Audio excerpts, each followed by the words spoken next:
Welcome back. I cannot wait to share this conversation with my friend, Tracey Showalter, with you. She's the founder, creator, CEO, all things of Lighthouse Co. And we're going to get into all of that. If you don't know this force yet, you can thank me later. And if you do, I can't wait for you to listen and lean in because she's going to share some new things that I guarantee you have not heard from her before. Tracey, welcome to The Key. Hi. Welcome back. I know. I'm so excited to be here. For anyone who might be new to you, share what Lighthouse Co. is. Lighthouse Co. is my fourth baby. So I have 3 little kids, and what ended up happening to me was I was having them quite rapidly. So I have kids every 2 years to the day, and I have no real family support system. And so I decided to create a company that wrapped their arms around these busy moms, these busy families. And I decided to give them everything they could possibly need. We come in, we declutter, we organize, we literally give you a new life at home. And it has been the greatest joy over the last 5 years. We've been in hundreds and hundreds of houses. And we've learned so much about the ins and outs of families, and our mental capacity at home. And of course, it's changed because every year I feel like we have less and less time and expectations are just higher. So we exist to support busy families. I love it. I love it. And we're going to get into like some of your, like what you see and what you are allowed to share. Oh, yeah. But tell me a little bit, like I feel like when we say the word purge, I mean, it's way more than a closet, right? So you come in, how would you define that? When you walk into a space and you know that you're going to be purging with someone, how would you define that? So first of all, it is so emotional. And every single person is different because we all come into our houses and our spaces with different views on like our finances, guilt surrounding that, house psychology, how we were raised. So when we come in for a purge, there is a finesse about like, I have to support you and sort of walk you through it. And it's not forceful. It's very loving and welcoming. But we also do have to get to work. So we will be making a massive impact in that first day. And it's something that on the initial consult, I prepare them for because I don't want to just show up and shock anyone. So it's all about, like the why. Why am I here? Why am I here in your house?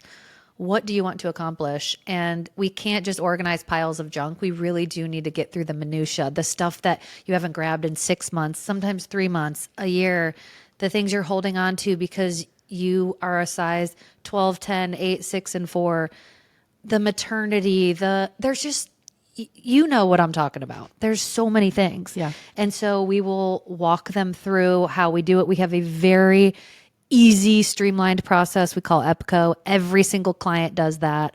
And got to be honest, we're coming up on 6 years here. It fucking works. It totally works. I mean, it's so great. 6 years. It's incredible. I mean, so being in real estate, I know I hate clutter. I know we all have it, but I do think it's one of probably the biggest things that I talk about with a client when we're getting ready to, prep somebody's house for sale or whatever. It's like, you've got to get rid of stuff. Totally. What do you feel like the biggest misconception is for decluttering and just living lighter in the sense of, we all know it's more than stuff. Totally. Well, it's tied to your anxiety too. If you see junk on the counters, for example, and you want to buy that house, is that going to make you want to buy the house? No. Right. But I feel like the misconception is that your house has to look like nobody lives there. It's not about that. And it's also not about having a house that is always clean. That's sterile. Yeah. It's cold. And like hard to maintain. Absolutely. That's like not sustainable for people. No. And also the different phases of life. My life looked a lot different when I had one little kid. Now I have 3 kids and a puppy. And wow, they're so different. So the biggest misconception would be that like it always has to be clean and we can't have anything out. I just say easy to clean, not always clean. Yeah. And how do you make it easy to clean? You have systems in place and you manage your inventory constantly. Yeah. It is not a destination. It is a journey. You are constantly doing this. People ask me, how often are you decluttering? Bitch, all the time. Every day. Are you kidding me? I could go into my kid's room right now and I have a very clean house. Like right now, no one's home. So it looks like no one lives there. But at 7:00, it'll be different. There will be shit everywhere. Yeah. But you're constantly managing the inventory if you want the result of the house that's easy to take care of. Yeah. I mean, we could use that for just about everything. Every single everything. thing. Yeah. Everything. Okay. Well, that's just the beginning. Yeah. How much time we got here? How much Gosh, I time? love it. Okay. I want to go back to, I mean, congrats on 6 years. Coming up on 6 years, which is incredible because I feel like it was a blink that this was getting started for you. Unbelievable. I know. So what was happening? Like go back to the beginning. What was happening in your life when you realized this was more than just like a talent that you had, that you knew this was a calling and that you knew this was going to be a business that could work? So it was so organically grown before I even knew. I was posting things during COVID about my obsessive cleaning habits. I've got issues. You also know how to deep clean appliances. I know. mean, I was like kinda posting hot. all about, it's so hot.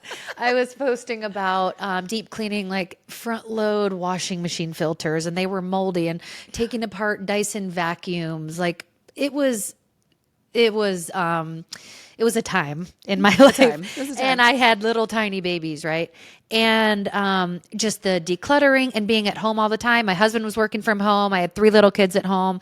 I was losing my mind. It was sort of a therapy for me. Yeah. So I was putting all of this out on my personal Instagram account, and the overwhelming amount of people blowing up my DMs. And I'm like, my kids are cute. You're not blowing me up about this, but my nasty ass washing machine.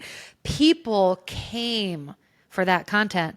So then I just decided, I felt strapped in COVID. Like, how can I help anyone feel any sense of any better, any lighter, whatever it was. Lighthouse wasn't even a thing then. Yeah. And so I picked 5 people, and I had someone watch my kids all week. It was a Monday through Friday right before Christmas.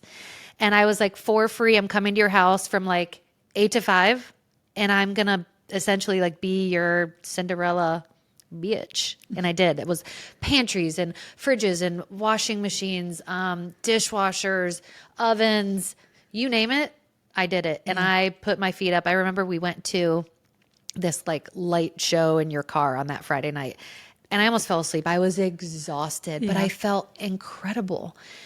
And then what happened after was all 5 of them who didn't know each other, they were like, you have to do this for other people. I just thought nobody wants that. Everybody can sort of figure out their own house. Yeah. And it was a very rocky start.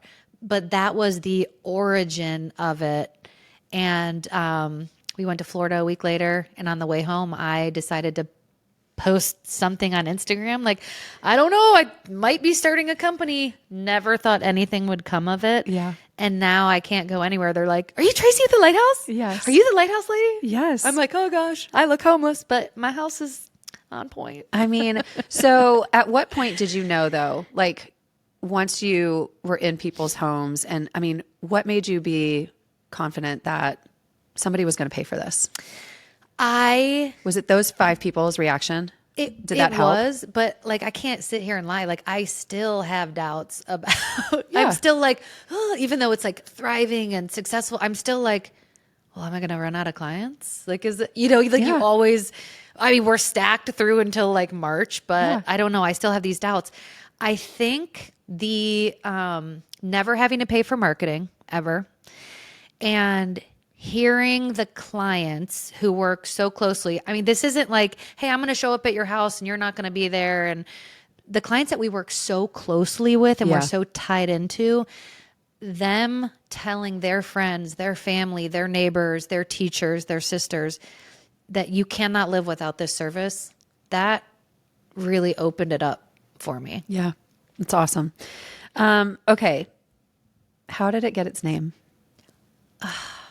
My brother gets all the credit for this. I was like trying I'm so embarrassed. I don't even want to admit this. The name that I wanted to give it. Oh, I don't even know. I know. You don't have to share it. Oh, it's so embarrassing. You So don't we have to won't share share it. that. Okay. But there was a name, and I'm obsessed with music. If you know anything about me, and if I'm working in your house, we are blasting music. And so I had heard this lyric, and I thought that would be such a great name for a company.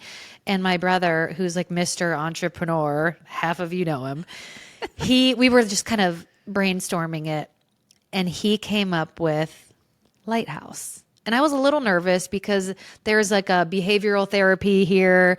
There's obviously it's taken because it's a freaking lighthouse in the ocean. Yeah.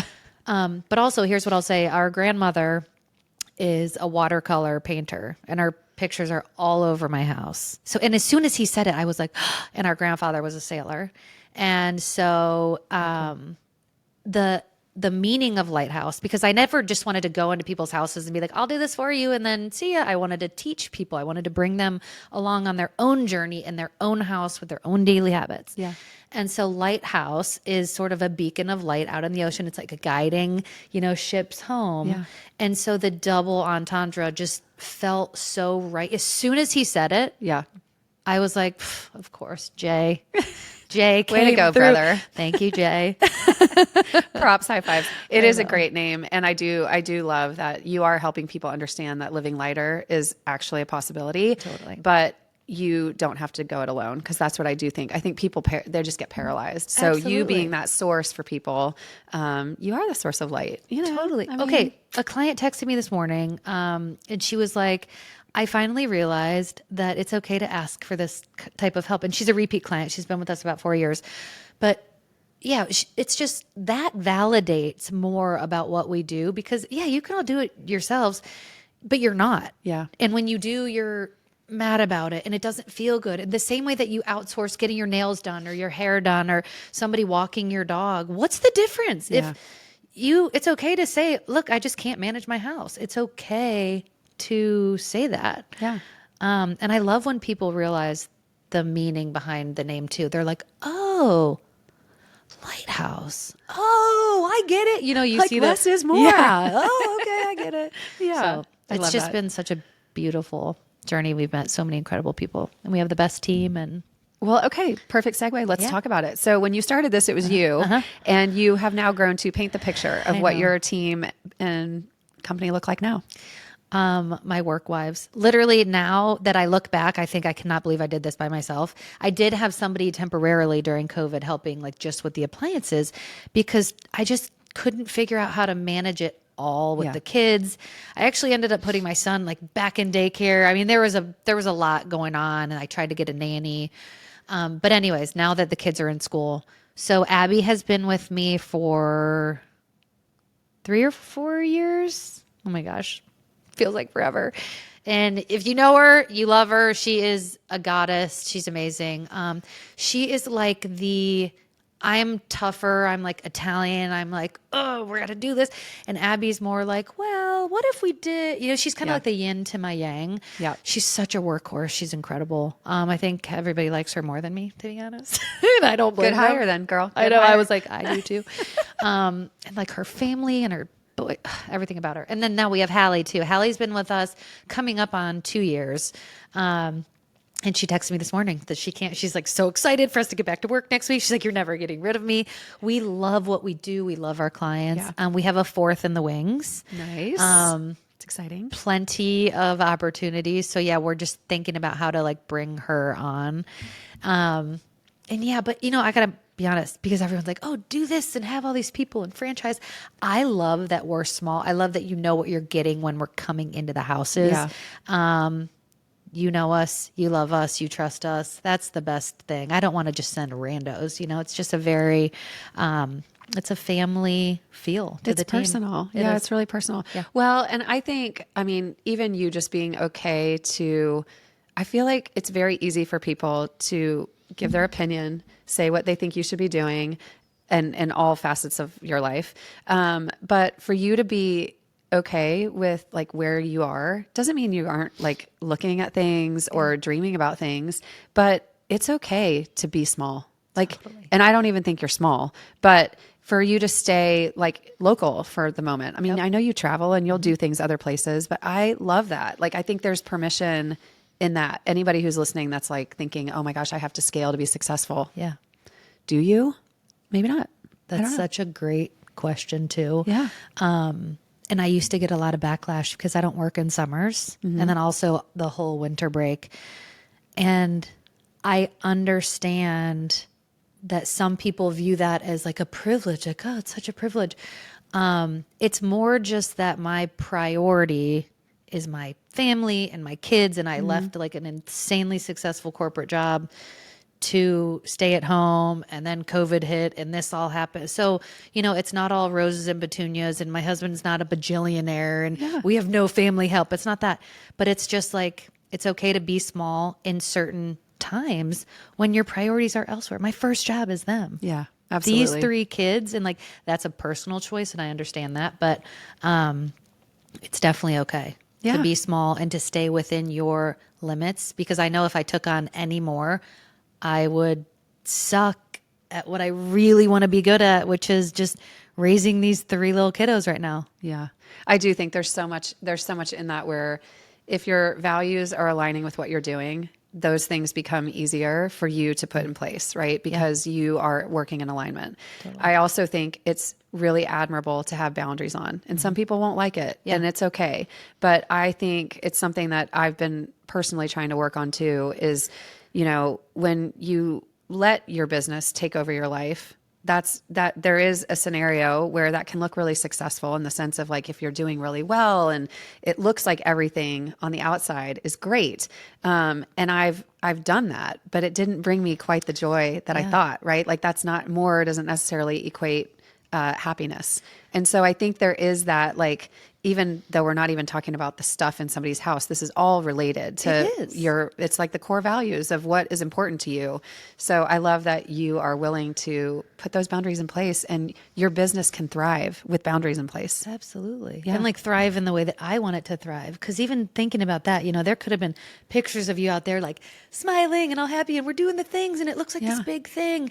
And if it's not serving you inside, it's like, what is it? And you know, it's interesting. Before we even started, you're like, tell us a little behind the scenes stuff. I will say what I get to see is these success, not every house, but like there are these beautiful, successful, so well put together, boss ass women. Okay. And I go into their houses and they are shells of human beings. They are crying on my shoulder. The closet that they're getting dressed in is a dumpster fire. They hate getting ready. But to all of you, these are like the bosses, the people that you all look up to. So it's just interesting that, you know, and we talk about it all the time, but what it looks like is not what it really is behind the scenes always. And I think it's because boundaries are scary for people. Yeah. And if you don't know how to set them and you've never set them, and you don't have those standards or you don't have the discipline to stick with something, you're just going to continue down that cycle. Yeah. Well said. Okay. I know your clients are so super important to you. And I do feel like there is a vulnerability that when they let you in, they're definitely letting you into more than just their home. What do you feel like, what connects you to them and why? Their story. And I think the biggest piece, if I was just a 25-year-old single chick, no kids, I don't think I would have a leg to stand on in a sense. But the fact that I do have 3 small children, well, I keep saying small. They're so big now. The fact that I have like 3 children, I have 0 family help at all on both sides. I love my husband so much, but he works in the OR schedule. So he's gone very early to late. He travel. I got nothing, but my house is on point. So I think there's a leg to stand on, from that sense. So that's my story. And I know that it's possible and feasible for other people who are in my same shoes or, you know, have less kids, more kids, whatever. I just know it's possible. And so their stories impact us more than anything. And we have had, just, oh, we're busy and we want you to help, down to I lost a baby at 20 weeks. I'm a 40-year-old woman. I can't look at my house, and I've been living with my parents, and I'm like in a black hole, and we go over and help her move back in. I'm telling you, like, the range of emotion, and that one crumbled us. We were sobbing, and just the impact that we were able to get. So the connection is their stories, and I'm telling you, it's personal.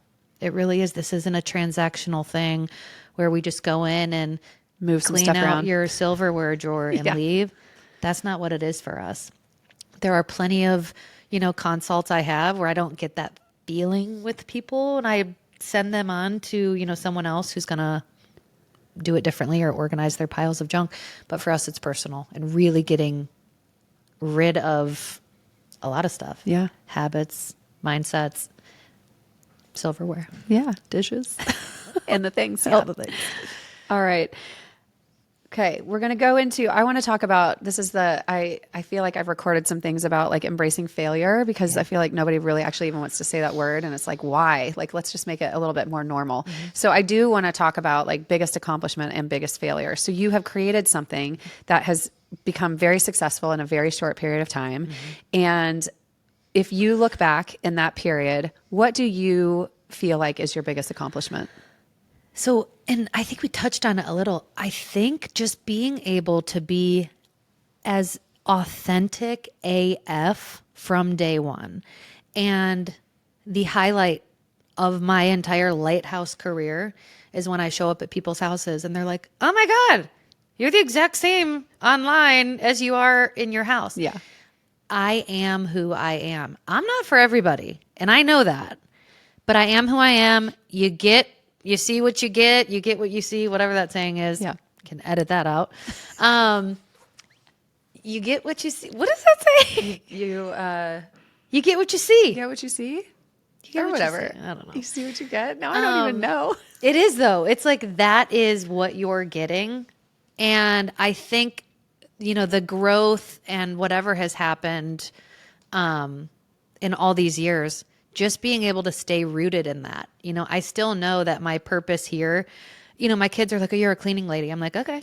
Like, I still know my purpose is greater than that. And I know what I'm giving back to families, really busy families, is so important. So like that in a nutshell is the greatest achievement, being myself and being able to have the most rewarding career possible. I love that. I love that. Okay. So other side of that coin is, what do you feel like if you look back in these past 5-6 years, what is I would say either biggest failure that you experienced or maybe the hardest season? So what's the hardest for me is if I try to take on too much, because I have. I absolutely have, where like I'll have a slip up in a boundary. And those are the moments where I notice myself struggling at home.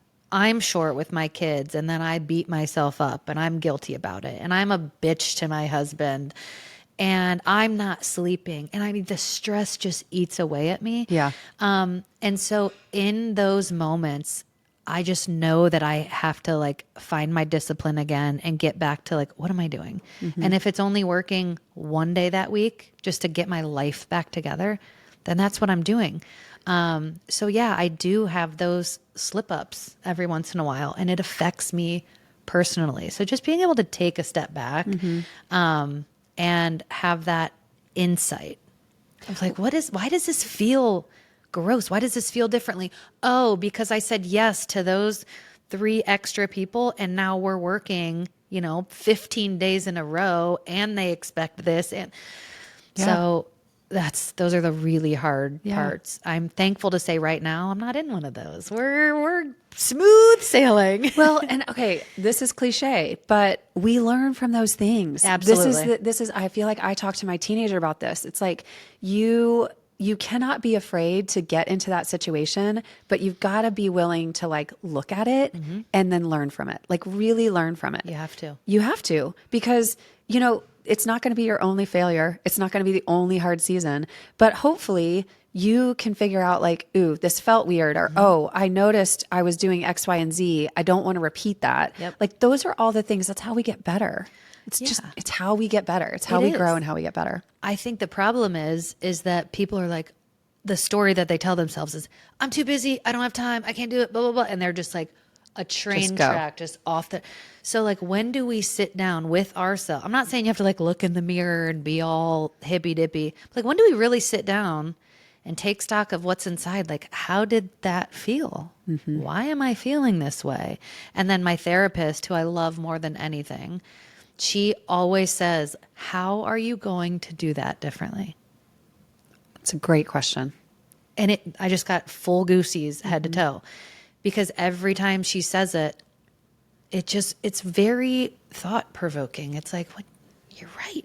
Yeah. How am I? And she's not giving me the answer. Right. It's like, how are you going to do that differently? What a simple question. I love it. I love her. That's amazing. I look back. I mean, I think I just find myself, I feel like we're sisters, but I feel like I can look at my adult life and I look at some moments where they were definitely moments of success and things to be proud of. But I'm in an industry that I think puts a lot of emphasis on something that maybe I don't, right? So like we're all judged by our volume. How much do you sell, right? How much did you make? How much did you sell this year? And blah, blah, blah. The year I did the most until last year, I had this benchmark and I was hanging on by a thread. Like I always go back to that moment. It's like, okay, that was not sustainable for me. Yeah. Willing to look inward. Everyone else is saying like, oh, Kim, you're doing great. You're doing great. Things must be great. And it's like, I'm holding on literally by a thread. You're like, I'm making money, but I'm miserable. And so is everyone else around me. Yeah. Like it's not working. Yeah. And so I'm like, there are different ways to do the business, right? So for me, being in real estate, there are a million ways you can do real estate. There's a million ways you can run your business. And I thankfully had that moment in 2020 and have just carved a way that I want my life to be, I want it to feel centered and I want to be present for my kids and my husband, but I also want to be good at what I do. And it's possible to do both, but it's because I have boundaries. That's it. That's like, it's like I'm seeing circles and like the circles, they each have like a little boundary and it's just like how it has to run. Like 2020 Kim would look at you now and be like, I want to be like that. Well, also like, thanks for listening. Exactly. Thanks for listening. Thank you for checking Thanks in. for And trusting. I can't wait to get there. I can't wait to be, because that's what I'm striving for. Yeah. And it doesn't mean that that season will repeat forever. I could get to a point where maybe I do want to go into like 8th gear and it's a lot about work, but it's just not where I'm at right now. Yeah. And I don't feel bad about that. Yeah. And I don't feel bad saying it. And what's funny is you start to find your tribe when you say it out loud, because you're not alone in what you're trying to do. Like there are people that are trying to achieve the same thing. You feel alone until you say it. Yeah, totally. And I always joke too, like you don't want to go to happy hour with your girlfriends and be like, my pantry is so cluttered. No one's talking about that. Yeah. But let me tell you, the second you start complaining about it and talking about it and sort of like brainstorming, and you feel less alone. Yes. And I tell people, I'm like, I wish I could have a slideshow of all the befores, because I want to be like, hey, this is how your neighbor who you think is perfect in $1 million mansion, this is what it how looks she's like. living. Yeah. And this is how her sister's living. And this is how everybody is living right now, because nobody has boundaries. Just like normalize it a little. Yeah. So like, let's listen to ourselves. And if it's icky, What are we going to do about it? Yeah. how are you going to do that differently? Mo money, mo problems. That's all I'm saying. Yeah, it's such a good question. Okay, so if you could sit down with your 20-year-old self, what would you? I know this is like this is like a tug on the heartstrings, but what would you tell her? Are you trying to make me cry? I mean, you can cry. We do have tissues. Oh, what would I? Okay, I have.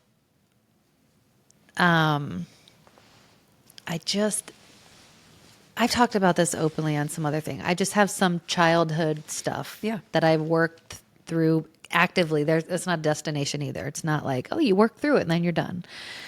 I would tell 20-year-old Tracey, who's still just like a little baby girl to me. Yeah.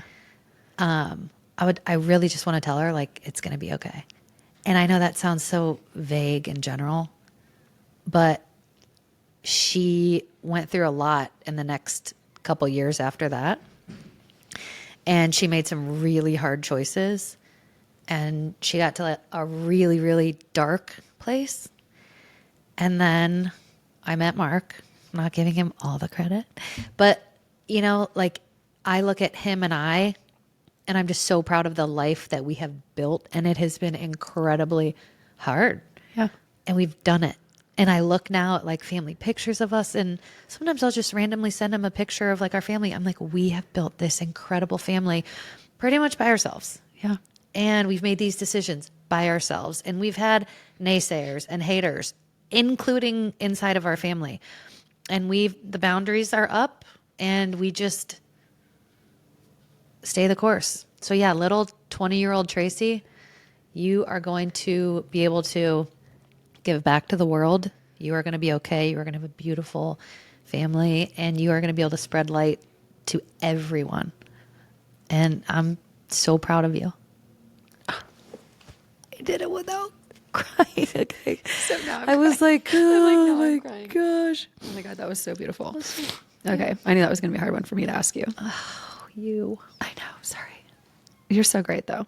All right. I want to get into some principles. We're not going to give everything away here, but I do want to, like when you hear living lighter, what does that really mean?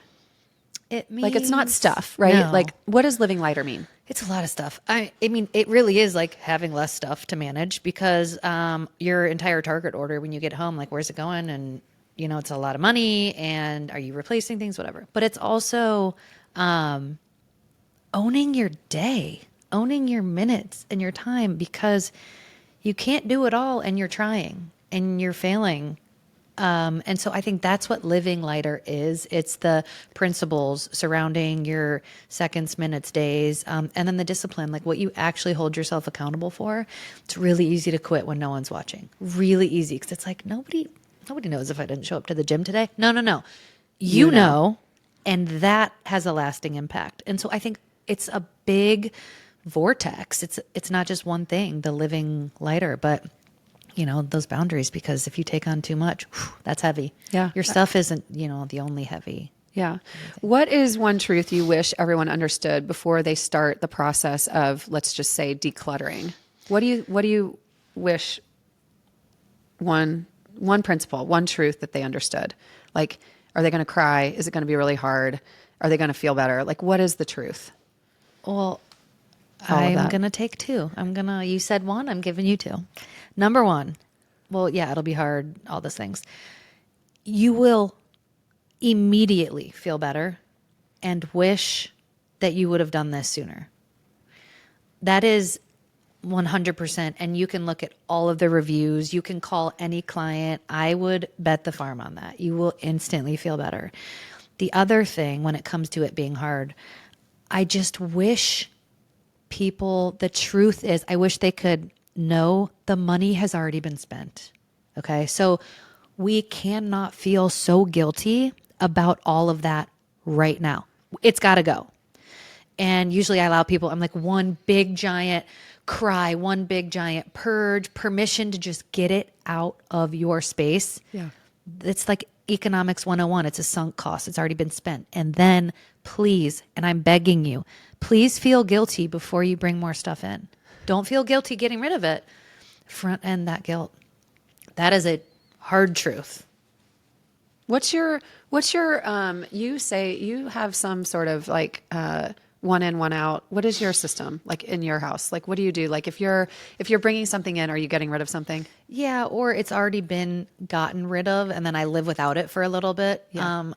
I will say, to no one's surprise, I'm notoriously amazing at throwing things away. But now, even if I've like moved it or whatever, the first thing, my family, all of them, they're like, do you throw it away? Mommy threw it away. Mark will get pissed. And he's like, did you throw that away? So yeah, my system really is, can you live without it? And that's not always the case. I mean, I know we do need things. It's just not having a ton of things. Yeah. I'm not like a big kitchen gadget person. Mark is. We'll compromise. Yeah, there's compromise in there. If someone is massively overwhelmed, if someone's listening to this and they know they need to do something, but they're not doing anything, where should they start first? Well, I love that they're already feeling icky inside. They're like, oh, something's got to give. I always say, sit down, think about your entire house as one giant house project, whatever. And then think about the space that when you walk into, it literally makes you want to fall on your knees and cry and get the gasoline and the matches out and light it on fire. There's your answer. That's where you start. And that is where you can do the whole like timer thing. Oh, I'm going to set myself up for 10 minutes. I don't always love the timer thing because I think if you get on a roll and you're feeling feisty, why stop at 10? Keep going. But that's where our streamlined process comes into place where it's like we're emptying things out. We're doing the savage purge and, and again, instant reward. Yeah. That is not something you will ever think about and be like, oh, that didn't feel good. No, that's feeling real good. All right. A couple like real, like almost like quick fire. What are 3 daily or weekly habits that keep clutter from coming back? For me personally? Yeah. Okay. So kids, schoolwork, instantly recycling in the trash, like signing off the teachers, whatever. So like managing that instantly, I'm good. Paperwork, take care of it immediately. Paperwork immediately. And I'm going to double down on that by saying mail, bills, whatever. Recycle the Val packs if you're not using them. Yes. Pay the bills immediately. Just don't let those things pile up because that is a problem. Also, I have 3 kids. They're all active in sports, multiple sports. I work out every day. There's a lot of laundry. I do one load of laundry to completion every single day. There's one in my dryer right now as we sit here, and I will fold it when I get home. Because I just feel like laundry and paperwork is such a huge thing. And things that people complain about to me. And then was that my 3 or can I add another one? You can have another. Okay. Sports. Sports is something that people are like, my kids, sports stuff. How many sports things your kids possibly need per sport? So my kids have in their cubby, they have 1 pair of shoes for school, 1 coat, 1 book bag. Done. For sports, they have their cleats, their 1 bag, their 1 pair of shin guard. Yeah. That is it. And then when they come home, we have a system where it's like that stuff stays separate. Your school stuff stays separate. There's not 30 options. I don't have 70 pairs of shoes mucking up my mudroom. I could keep going. Okay, that was 3. We'll save the rest. Yes. I have so many things I could just keep going. So many. All right. What is clutter usually a symptom of for real? Lack of discipline. What's the word? Procrastination. Mm-hmm. Overwhelm. Mental health. Yeah. And I say mental health, anxiety, depression, OCD, all of those. It's just an umbrella. And also it's a symptom of, and it also causes. It's a direct correlation. Yeah. What's one unpopular opinion you have about organizing trends? So these Pinterest perfect over rainbow color coordinated bins like crazy. That trend it's got to go bye-bye because that is perfection. Perfection should never be a trend, should never be a standard, and no one should ever hold themselves to that. If your pantry works for you, if it functions, it doesn't need to be perfect. So like buying all the bins, getting all the labels, that's not going to fix your problem. Those trends gotta go. And then like they'll put out the picture of like they'll buy Tessame's dressing and they'll buy like the purple Caesar one and then the green avocado one and the blue just to take a picture and show you because they're making money off of you. Every time you spend money from an influencer, they make money, you lose it.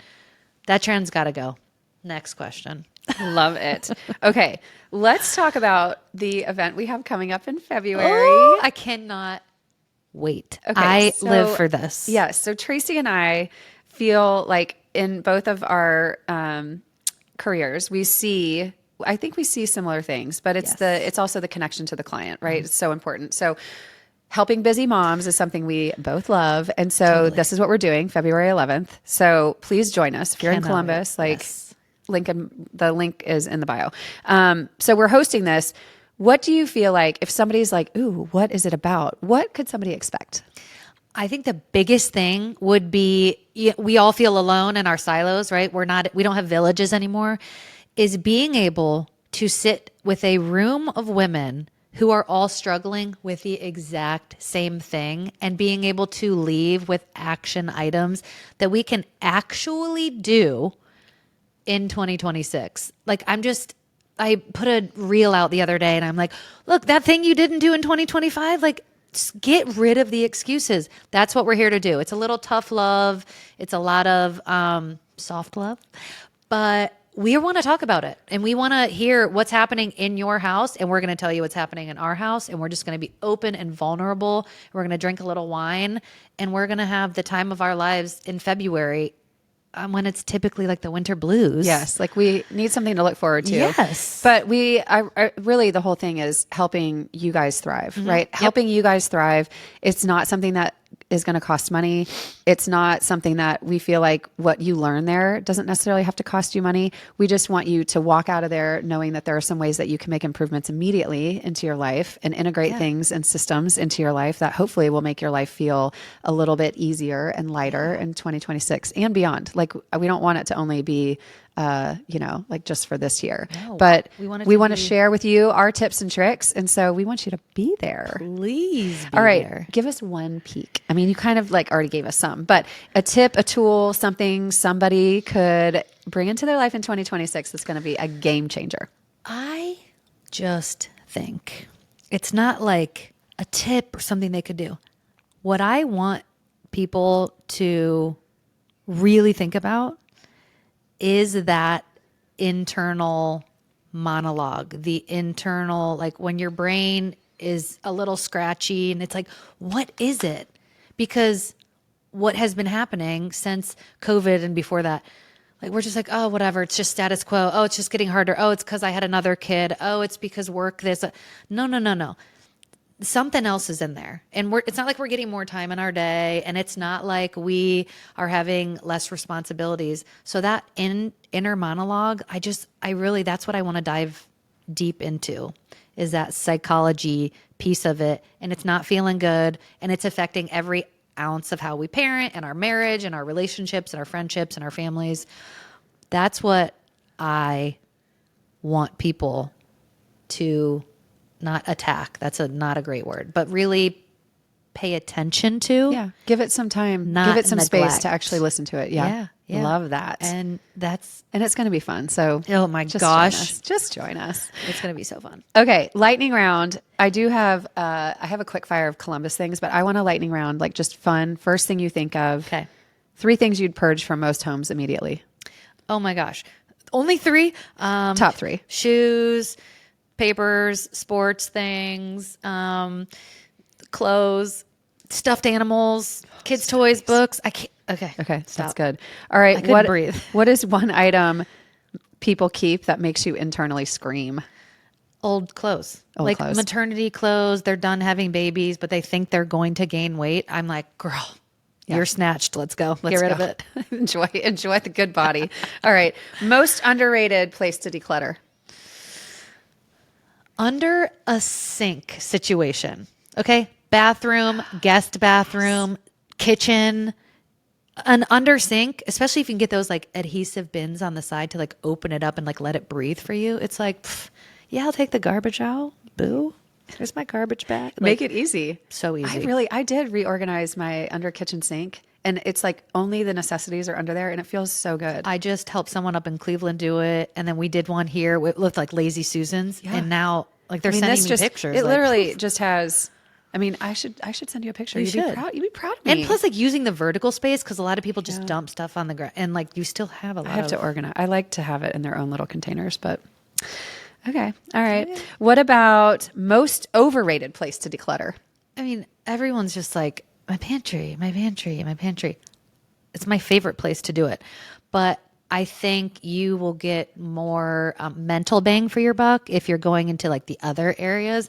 And also a pantry, you just have to refresh it so much because kids are aliens, monsters. They rip bags open. They leave junk everywhere. Like do something that is just for you. More mental bang for your buck. I love it. And let me do your pantry. Yes, exactly. Okay. Best no spend organization tip. Decluttering. You kidding me? Get rid of clothes. Yeah. Start with well, clothes. I'm like, just declutter because, and then you know what you have, so you don't need to buy more. Because if you set up like a nice system, you're like, oh, where's that black dress? Oh, there's my 10 black dresses.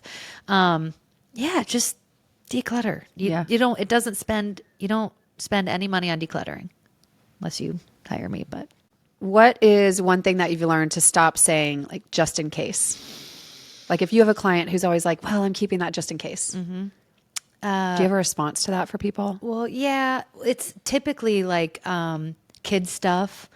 Or again, I know I keep going back to it, but like clothes. The amount, it's every week.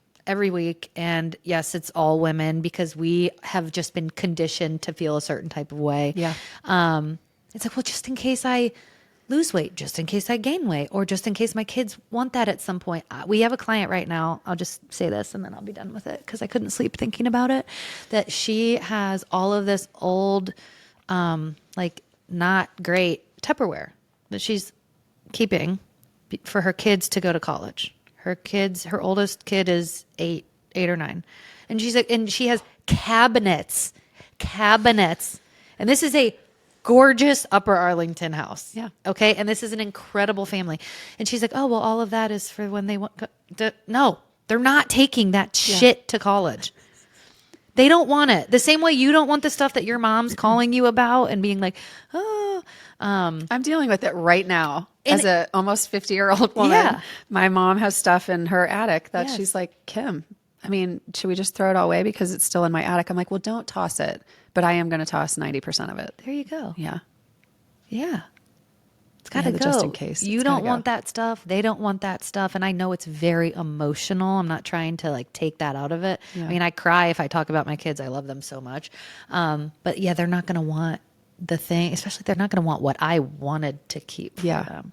I just watched this show on Netflix, Ripple. Have you watched it? It's like, oh my gosh. Okay. So I binged it over winter break with my dog. Oh my gosh. So did I. Okay. So there is a moment in Ripple where I'm not giving this away. It's a great show. I would watch it. It's very much like, moments all like intertwining and all these lives coming together in a really special way. But there is a moment where a widow is trying to get rid of his wife's belongings. And he finally gets to the realization that the stuff isn't going to bring her back, but I get to hang on to the memories. If I'm not staring at her coat every day, I actually might feel a little bit better. So I'm going to go ahead and give that coat to someone else who's going to have a great life in it. And I get to hang on to the memories of my wife wearing that coat. It was like such a what a moment. Yeah, it was a great moment. And he definitely didn't want to do that at first, but he got there and immediately felt better because he was, I think like sitting in sadness for a lot of it. But well, that's such a good point too. I mean, you can't force people. The amount of people that have been like, hey, you got to call my mom. She needs you. If they're not ready, they're not ready. And you saw him. He was not ready at first. Yeah. And then what happened, and this is something we tell all of our clients that are struggling, give this item, whatever it is. In his instance, it was a coat. Give this coat a second life and not a life sentence. And you saw in the show, it went to a homeless shelter donation situation, and it was incredibly moving. And yeah, watch the show. All right. Join us, please, in February. Please.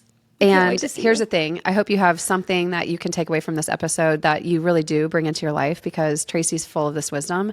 You can find Tracey in the show notes and book her for any help that you need in your own personal life. But the reality is, like, you can do it differently. And if you need help, Tracey's a perfect person to do that.